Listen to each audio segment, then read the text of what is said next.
পরিষদের সম্মানিত সভাপতি মঞ্জুর মোর্শেদ মামুন, সাধারণ সম্পাদক নাদিম হাসান প্রোগ্রাম সঞ্চালনা করছেন, যুব অধিকার পরিষদের সাংগঠনিক সম্পাদক মুমতাজুল ইসলাম, উপস্থিত গণ অধিকার পরিষদের নেতৃবৃন্দ এবং সাংবাদিক ভাই বোনেরা, উপস্থিত অন্যান্য ভাই বোনেরা, সবাইকে সালাম এবং শুভেচ্ছা জানাচ্ছি। আসসালামু আলাইকুম।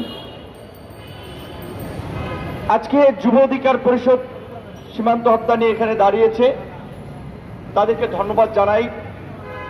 কিন্তু আজকে একটি ঘটনা নিয়ে আমরা দাঁড়িয়েছি। বাংলাদেশে যদি আপনি 12 মাস হিসেব করেন, যে 12 মাসে 1 বছর, তাহলে প্রত্যেক মাসে এভারেজ 5 থেকে 7টি সীমান্ত হত্যাকাণ্ড ঘটে। তাহলে 5-7 দিন কি দাঁড়ানো আমাদের পক্ষে এখানে সম্ভব? আর এইটা কি যুব অধিকারের কাজ? সীমান্ত হত্যা বন্ধের জন্য রাস্তায় দাঁড়াইবে, মিছিল করবে, বিক্ষোভ করবে?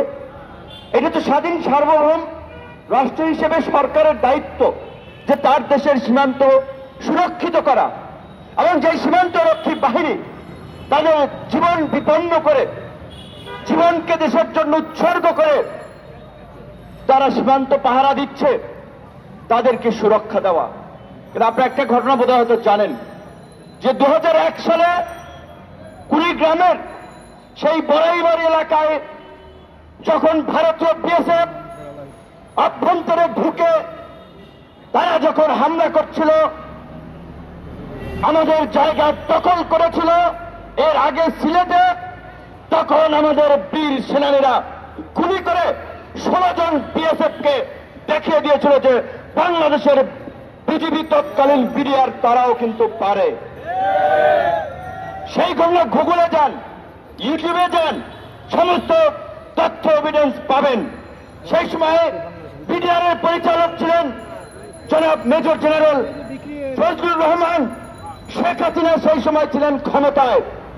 আওয়ামী লীগের লোকেরা বলেছিল আওয়ামী লীগের সাথে ভারতের সম্পর্কের অবনতি করতে নাকি আমাদের বিএসএফ, আমাদের বিডিআর বিএসএফকে হত্যা করেছিল। অর্থাৎ আওয়ামী লীগ চেয়েছিল বিজেপি মরুক, গুলি খাক, ফেরানির মতো কারাগারে ঝুলে থাক, তবু ভারতের বিরুদ্ধে চোখ রাঙানি দেওয়া যাবে না, কারণ ওরা ভারতের গোলাম, ওরা ভারতের দাস। কিন্তু দেশের জনগণ, বিজেপি বিডিআর, স্বাধীনতা সার্বভৌমত্বকারী জনতা, তারা ভারতের দাস নয়। সেই সময়ে মেজর জেনারেল ফজলুর রহমান, তৎকালীন বিডিআরের মহাপরিচালক, তাকে বাধ্যতামূলক সেনাবাহিনীতে ফিরিয়ে আনা হয়েছিল, অবসর দিয়েছিল। এই ঘটনাটি আপনাদের জন্য উদাহরণ হিসেবে আনলাম, যে আজকের ঘটনার সাথে রিলেট করতে পারেন। আরো